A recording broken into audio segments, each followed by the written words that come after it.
Kemarin saya ketemu sama satu orang yang bilang sama saya, Pak Gede, saya pengen dong bisa punya passive income, uang yang bekerja, saya jalan-jalan, bisnisnya tetap jalan. Ada yang pengen saya ajarin caranya supaya bisa punya passive income, supaya duit bekerja untuk mereka, supaya aset bekerja untuk mereka. Oke, saya tanya balik kemudian, saya tanya balik ke orang itu, kamu punya duit berapa sekarang? Dia bilang di rekening ada 3 juta. 3 juta rupiah. Lalu kemudian saya tanya, apa rencana kamu untuk bisa punya passive income? Nah, dia bilang dia mau investasi di saham dan segala macam. Dan dia nanya ke saya, apa tipsnya invest di saham, di properti dan segala macamnya.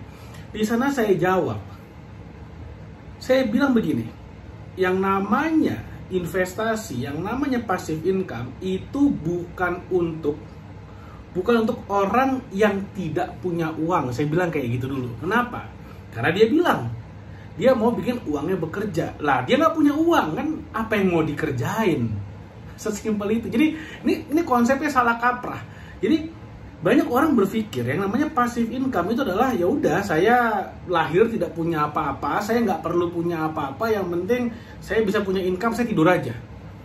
Passive income nggak kayak gitu. Jadi gini, saya akan coba breakdown, jadi supaya kamu ngerti, supaya orang-orang di luar sana ngerti, dan tolong share video ini kepada teman-temanmu, kepada saudaramu, siapapun yang ingin punya passive income, tapi mindsetnya masih masih susah, masih salah. Saya mau bilang miskin kan nggak enak, tapi udah susah, saya bilangnya masih susah. Maksudnya gini, yang namanya passive income, oke, kita mulai dari atas ya. Kita bicaranya sistematis, mulai dari atas. Financial freedom. Financial freedom itu adalah kondisi di mana kamu tidak usah bekerja. Nggak perlu ya, bukan nggak boleh loh. Karena gini, Jeff Bezos masih kerja, Elon Musk masih kerja, Mark Zuckerberg masih kerja. Mereka semua masih kerja. Mereka udah financial freedom. Tapi mereka bekerja bukan buat cari duit, tapi mereka bekerja karena mereka punya ambisi dan goal yang ingin mereka kejar, yang ingin mereka kontribusikan ke dalam dunia ini. Mereka punya misinya masing-masing dalam hidupnya, dan itulah yang membuat Amazon, Facebook, Tesla, SpaceX itu tetap berjalan meskipun para foundernya, si Elon Musk, si Jeff Bezos, dan lain-lain itu, teman-temannya itu, ya mereka udah kaya raya, bebas secara finansial. Jadi financial freedom adalah kondisi di mana kamu bekerja atau kamu tidak perlu bekerja. Atau kalaupun kamu bekerja, itu udah bukan soal duit lagi. Udah bukan soal duit lagi. Kamu bisa beli apapun yang kamu mau, kamu bisa pergi jalan-jalan kemanapun, kamu bisa membeli apapun, memiliki apapun, tanpa kamu harus mikirin soal duit lagi. Itu namanya financial freedom. Oke? Itu namanya financial freedom. Jadi nggak ada hubungannya financial freedom dengan, lo katanya udah financial freedom, tapi kok dia masih kerja? Ya elah, Warren Buffett juga masih kerja. Kan seperti itu jadinya. Ya siapa sih orang kaya yang sekarang udah nggak kerja? Bill Gates aja masih kerja meskipun udah nggak di Microsoft lagi. Richard Branson masih kerja meskipun udah nggak di Virgin lagi. Jadi definisinya bukan orang nggak kerja, tapi mereka bisa melakukan apapun dan memiliki apapun tanpa mereka khawatir soal duit. Itu namanya financial freedom.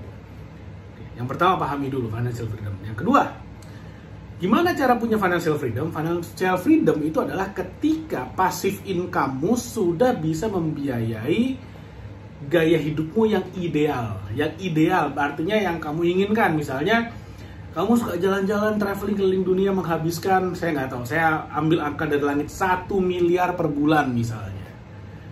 Kamu pengen punya passive income 1 miliar per bulan. Apa yang terjadi? Kamu harus punya aset, kamu harus mengakumulasikan aset, supaya aset-aset ini bekerja keras menghasilkan 1 miliar per bulan sesuai dengan gaya hidupmu yang kamu inginkan. Oke, paham ya? Kamu punya aset yang menghasilkan passive income-nya udah cukup besar untuk membiayai gaya hidupmu, di sana yang namanya financial freedom. Oke? Itu namanya financial freedom. Lalu kemudian, gimana caranya kamu bisa punya aset?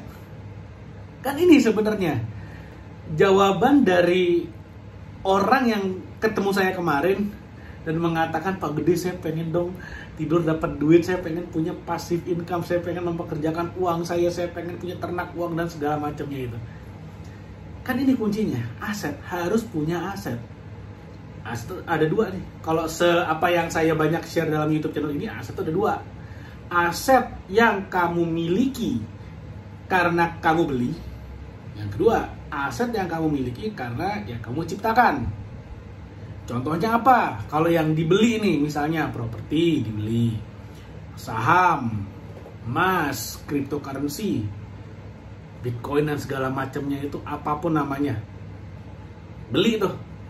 Lalu kemudian kamu simpan, dia menghasilkan passive income. Antara harganya naik, beli murah jual mahal alias capital gain, atau menghasilkan cash flow. Misalnya beli saham, ada dividennya, itu cash flow. Beli properti, kamu sewakan, ada income-nya, itu namanya cash flow. Di saat yang sama, si properti yang tadinya beli harganya 500 juta, lalu kemudian harga naik di 1 miliar, itu namanya capital gain. Jadi properti bisa menghasilkan capital gain dan cash flow. Nah, tadi saya udah kasih kisi-kisi tuh. Properti 500 juta, properti 1 miliar. Jadi kalau misalnya uang di tabungan 3 juta, berharap kamu mau beli aset lalu kemudian jadi financial freedom, itu namanya jauh panggang dari api. Panggangnya di mana? Apinya di planet Mars. Nah, jauh banget, nggak bisa. Kenapa saya bilang nggak bisa? Karena gini, bayangin, anggap kamu invest di saham deh. Saham kenaikannya berapa sih setahun? Anggaplah 10% ya, biar gampang aja gitu. 20% deh, biar gampang gitu ya, kita bulet-buletin aja. 3 juta kamu taruh di saham. Anggaplah kamu beli saham yang mantap luar biasa, naik 20% dalam setahun. Tahu nggak 20% dari 3 juta berapa? 600.000 setahun. Saya nggak bilang dipotong pajak segala macam ya, anggap aja grossnya dulu deh, 600.000 setahun. Sebulan cuma 50.000. Mau ngapain kamu 50.000 sebulan? Nggak bisa. Itu investasi apa? Dan kamu berharap dia bergulung dari 3 juta mau jadi 30 miliar. Ya, itu mah tunggu reinkarnasi ke-20, mungkin akan nyampe, mungkin. Oke. Nah, itu yang aset yang pertama, yang yang dibeli. Aset yang kedua tadi saya bilang, aset yang kamu miliki karena kamu ciptakan. Nah, aset yang kedua ini tanpa modal, gratis. Tapi tanpa modal bukan artinya tidur dapat duit, bukan. Tanpa modal artinya kamu harus effort, kamu harus taruh usaha di sana. Beda gini ya, bayangin gini. Aset yang kamu beli, misalnya properti deh. Secapek-capeknya kamu beli properti, ya kamu nyari, nego harga, beli, dapat tuh properti, selesai. Saham, gimana caranya beli saham? Caranya beli saham adalah kamu pilih saham, lalu kemudian kamu klik beli, punya tuh sahamnya itu. Analisanya gampang. Kamu tinggal menganalisa saham-saham mana saja yang 10 tahun ke belakang rajin bagi dividen misalnya. Perusahaan-perusahaan mana nih yang rasio cuan dan utangnya itu paling besar, artinya si cuannya besar, utangnya kecil. Nah, itu paling enak tuh yang asetnya besar. Menganalisanya, kenapa saya bilang gampang? Kamu bisa lakukan dari ruangan ber-AC. Udah tinggal pilih, baca, klik, beli, selesai.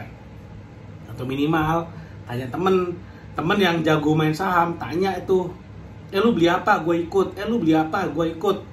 Seburuk-buruknya apa, sama-sama loss. Tapi ya udah, nggak apa-apa kan. Namanya juga nanya gratisan. Tapi itu kalau beli itu jauh lebih gampang, effortnya jauh lebih kecil. Kenapa? Karena uang yang berbicara. Tapi kalau misalnya yang gratisan, effort, otot itu harus otot yang ngomong. Ototmu, komitmenmu, kerja kerasmu, nah itu yang bener-bener ada di depan, yang harus diperjuangkan.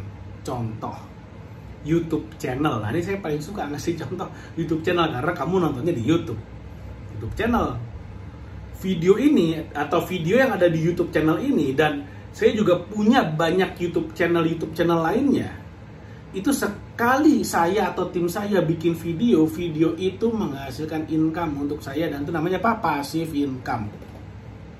upload, orang nonton, ada iklan dan segala macamnya. Uangnya kemana? Masuk kantong. Itu namanya passive income. Berapa modalnya bikin video YouTube? Gratis.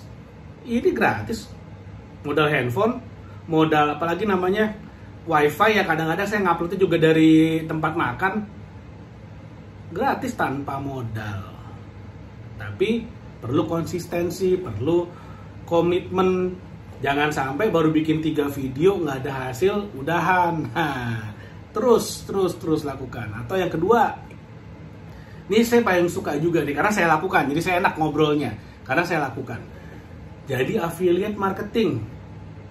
Saya paling suka datang ke TikTok, saya lihat barang yang laku di TikTok Shop, saya lihat yang laku apa, ya udah saya bilang sama tim saya, ini jualan ini.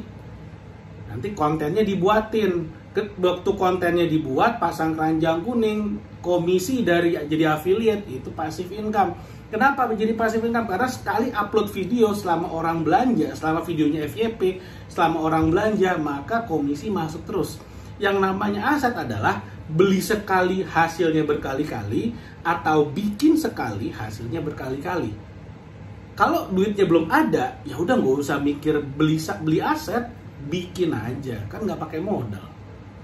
Pakainya apa sih? Usaha, determinasi, kerja keras, komitmen. Nanti asli ada deh yang mikir, hah, mana ada gratis, orang data kan bayar. Nah, kalau ya itu orang yang argumennya kayak gitu ya levelnya kejauhan lah. itu levelnya terlalu jauh. Nah, itu lo apa namanya, nonton YouTube lihat cewek-cewek aja lah. Lihat TikTok mas scroll yang cewek-cewek aja yang kayak gitu. Jadi kita harus punya apa namanya, otak tuh harus dipakai. Maksudnya gunakanlah otak kita tuh untuk berpikir bahwa ada banyak sekali jalan untuk kita bisa menghasilkan passive income, untuk bisa punya aset yang menghasilkan passive income. Nggak ngerti gimana cara jadi affiliate? Nih, langsung aja saya jualan, beli bukunya. Ini ada di TikTok Shop, atau nanti ada linknya di bawah. Kamu bisa beli buku ini. Di sini juga dibahas tentang affiliate.